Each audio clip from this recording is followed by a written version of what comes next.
joining me today on Profit with a Plan podcast. This is where you can get some great ideas to create your most profitable self and small business.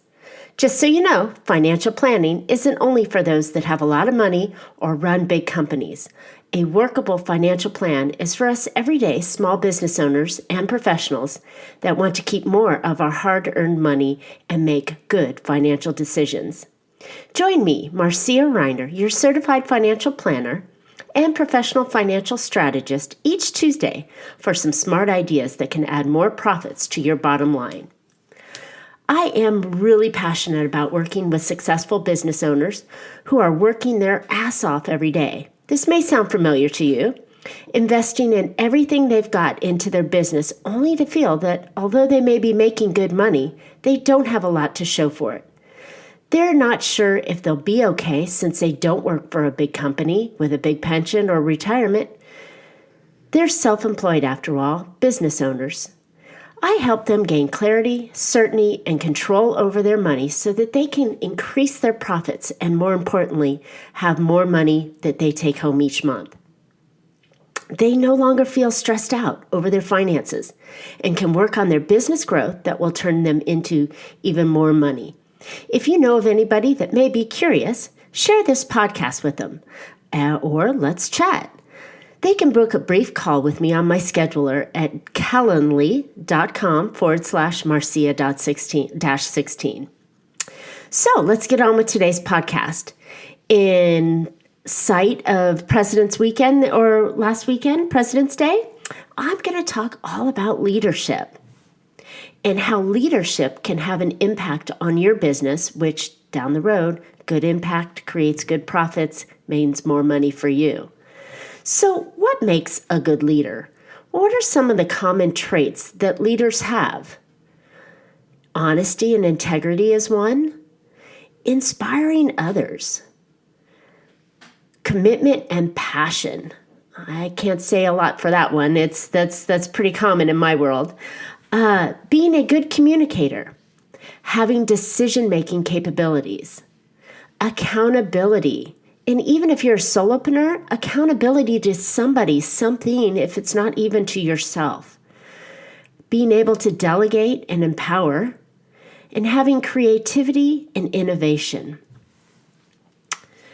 Do any of those common traits feel like you when you look in the mirror?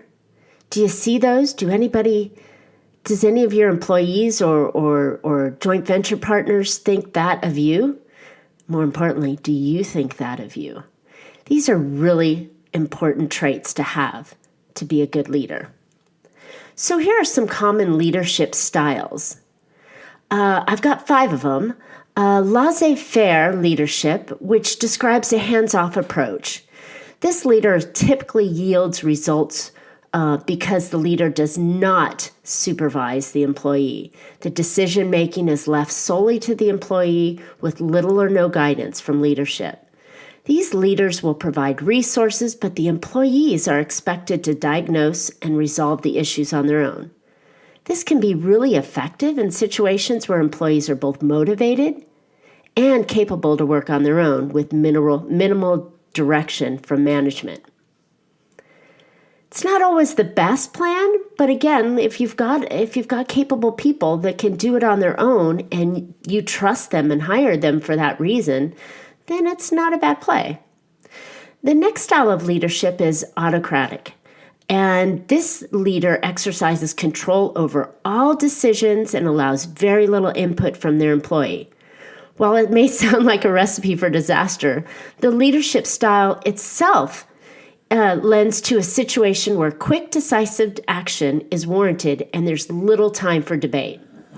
As an example, the military uses this type of leadership. There's definitely times when a quick decision coming from leaders will make a difference between life or death. That being said, to adopt an autocratic style 100% of the time is probably not advisable. Total autocratic leaders are often disliked. We've all had those kind of jobs or bosses, right? Disliked by their employees, which stifles creativity and leads to high turnover rates. Now, again, like laissez-faire, it's probably not the only way or the best way to have it, but we should all have a little bit of these traits in our business and our leadership style. So let's go on to the third one. The third one is participative leadership, also known as democratic leadership. In this approach, it blends both of the laissez-faire and the autocratic leadership to find a middle ground. This leader actively encourages participation from its employees in decision-making, but then makes the final decision for the group. This benefits here are improved employee morale as they feel like they're valued and respected, and all members of the team bring on more creative ideas to the table. This leadership style, however, does not work so well in those instances when decisions must be made rapidly and can take some time to sort out. You'll probably recognize this leadership style in many of the companies that you've worked for in the past, especially larger companies or those that have an open environment, because these companies often get stuck trying to make joint decisions and go through a large amount of meetings and just keep going and going and going, where you find that nothing really gets done. The fourth type of leadership style is a transactional leadership, and it incorporates rewards and punishment in exchange for employees' performance. You've heard as oftentimes the sales motivation is either dangled by a carrot or a prize, or screamed at and yelled at, or in risk of losing their job if they don't perform. These leaders and employees will agree that goals and predetermined standards meet those goals. In this style, the leader provides direction and oversight and then reviews the employee's performance meeting their goals. Now, many companies have this in some way or form, but leading by this at 100% would lead to, again, I think, coming back to that autocratic type relationship where it stifles the creativity and leads to higher turnover if the employee is not suited for that style of leadership.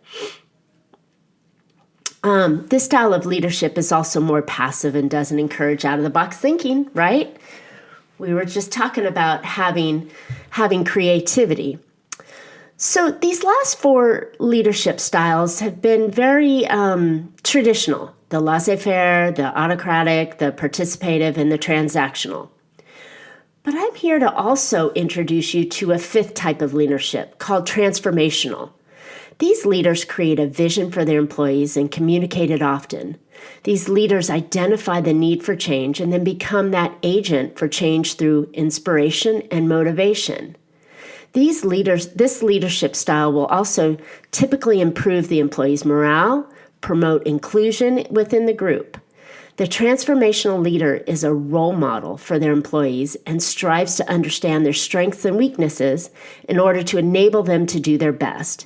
In contrast with the transactional leadership, it maintains the status quo. Transformational leaders inspire their employees to change in order to meet the strategic goal of the organization. Now, that's my favorite way. And we all have our own models and styles, but when you're transforming through leadership on your own and guidance on your own, your employees and staff will be motivated to follow along with you because you're leading and you're giving them their best style that they can work in. Now, that's not to say any of the previous four leadership styles are wrong. By no means are they wrong. But I think if we can blend 5 leadership styles together, I think you're going to find that you're going to motivate and engage. You're going to create the rules and the directions that you want them to take. You're going to reward and possibly punish for not being able to transact as necessary. And you're giving them a little bit of power to make them just go down the path that they want to. And how that results for you as a business owner is your employees start to take ownership in the company themselves, which in turn shows with your clients. So that employee really shows the engagement, takes ownership. Your clients feel that, and they feel like wow, this person really does want to take care of me, because they're benefiting also from the potential gain and growth of the company. So I hope that wasn't too much on the technical side, but I think having the understanding of what makes a good leader with those traits and the styles that they lead in can really transform, to use that word again, your business in a great way. So what does leadership look like in your business? What are you currently using as a method? Have you had much success with it? Are there things that you would like to change? What is your role in the business? Now, we all know that most businesses start with 1 or 2 people and expand on. And so if you're not in that expansion phase yet, you're still leading your business while you're leading yourself. So when you set goals and directions for the company, what style are you using for yourself? Does it feel right? Does it motivate you to do what needs to be done to grow your business, increase your profits, and make raving fans out of your clients? If you are leading employees, are you leading them most effectively? Have you taken the opportunity to try, or maybe I would suggest, please take the opportunity to try some of the other leadership styles that might be able to motivate your employees even more. I know personally that sharp stick and that dangling carrot doesn't necessarily motivate me the way it would motivate other people. I like to have input, where I like to be told what to do, but I also like to have input. So for me, I think having a mix of all of these ways works perfect for me. Again, find out what works in your world and with your employees, and maybe even get down to the point where you're asking your employees, what would motivate you more to do a better job? Some people it's money, some people it's the fear, some people it's the recognition. But find out.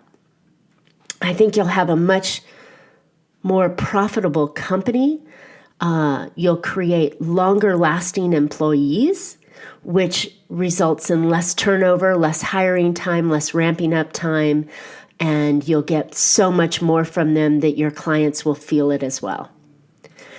So another way that you can use leadership, since that's the theme of our conversation today, is leading the way in your industry.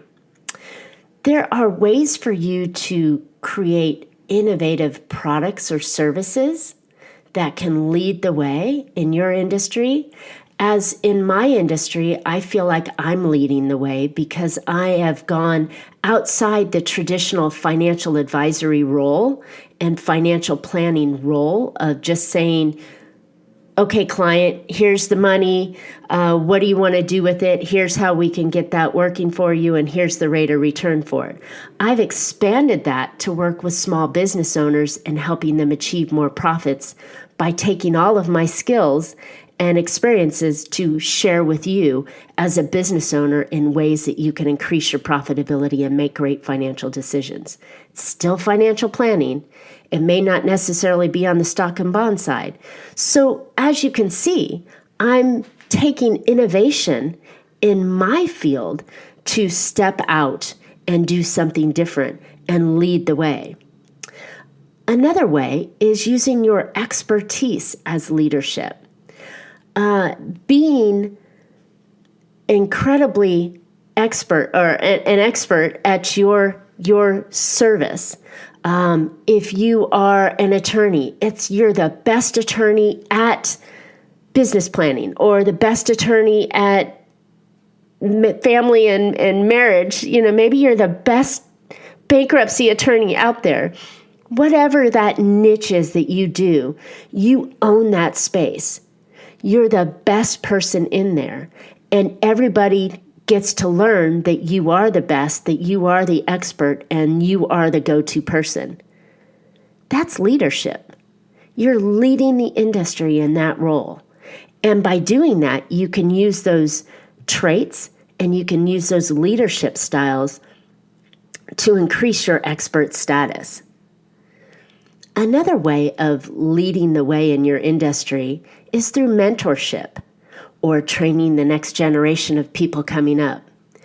When you teach, it also reinforces your ability and your expertise, as well as your ability to learn more about your industry and become bigger and better and stronger, right?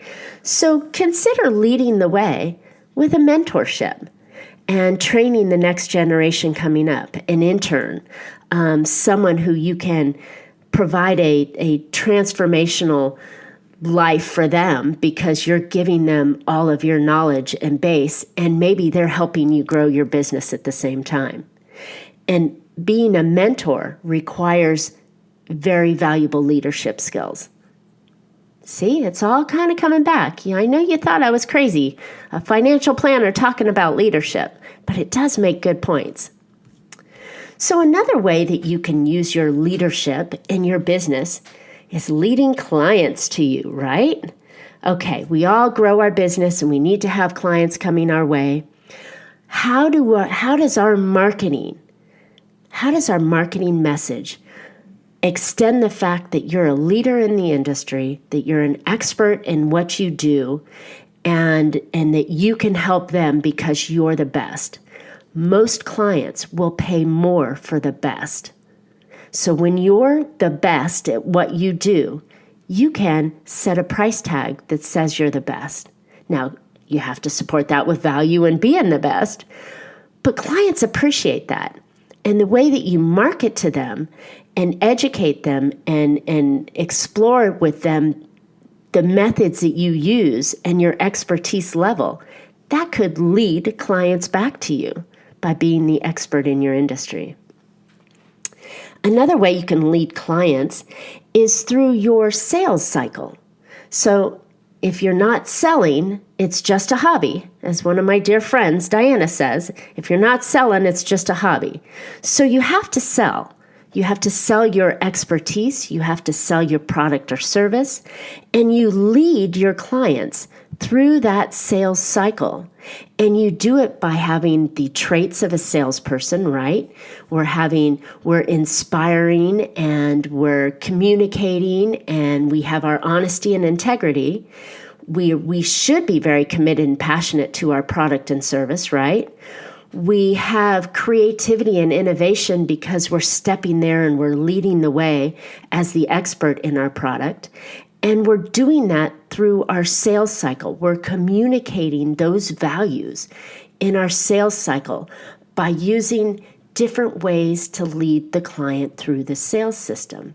You're asking them questions, you're solving their problems, but you're doing it in a way that is authentic to you and to your product and that resonates with your clients. That's the sales cycle. That's a good sale, right? When you're not actually pitching a product, but you're solving a solution and you're leading your clients with leadership through that sales cycle to have them realize that they need your service and solutions. The final piece of leading the clients, in my mind, is leading them to execute on your ideas. So now, I've hired you, right? Or better yet, let's use me as an example since I'm talking. You hire me. And I come up with the plan and the strategy, and we put it all in place. Now I ask you to execute on that. I want you to do these 3 steps, these 4 steps. I want you to do this job for me to make your business better. I have to guide you. I have to lead you, and I have to engage you in a way so you feel like this is the right step for you to take and give you all of the tools to take those steps so you can make your profits even higher. Another example is I'm working with a young tattoo artist right now, and he's trying to build his brand and take his business to the next level. He's an amazing artist, but he doesn't necessarily understand the skills necessary to be a good business person.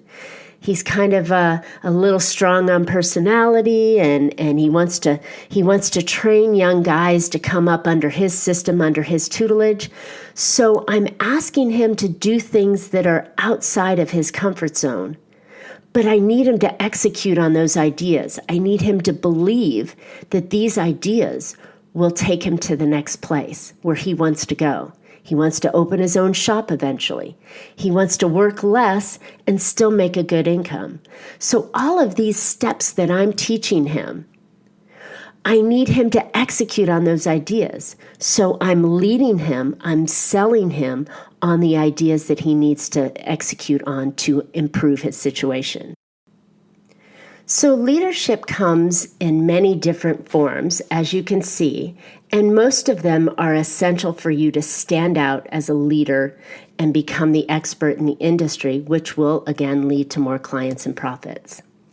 So if you can incorporate in your business today the 4 levels of what a leader is, the common traits that we talked about, the 5 leadership styles that we have when we're working with our employees, our clients, or even ourselves, right?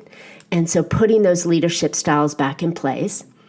And then how we can lead the way in our industry using our skills that will increase our brand and our awareness and allow us to really stand out as the expert and the go-to person. And then finally, how we lead our clients. And I think that these are all just really important pieces for you to take into your business. So thanks for listening today. I hope you found an idea or two to put into your business that will make you more profitable. Next week's show is on The Early Bird Gets the Worm. I know, it's kind of funny. It's spring, right? We're getting close to spring. So I'd love to hear your questions and feedback and ideas for future shows. You can reach out to me on any of my social channels, Facebook, LinkedIn, Instagram, at Bella Financial, Marcia Reiner, or BellaFinancialGroup.com, which is my website. And don't forget to subscribe to my podcast. You won't want to miss future podcasts. So please make sure that I'm not the best kept secret and share my podcast with your friends. And remember, if you follow me, I have a gift for you. I like to give gifts out.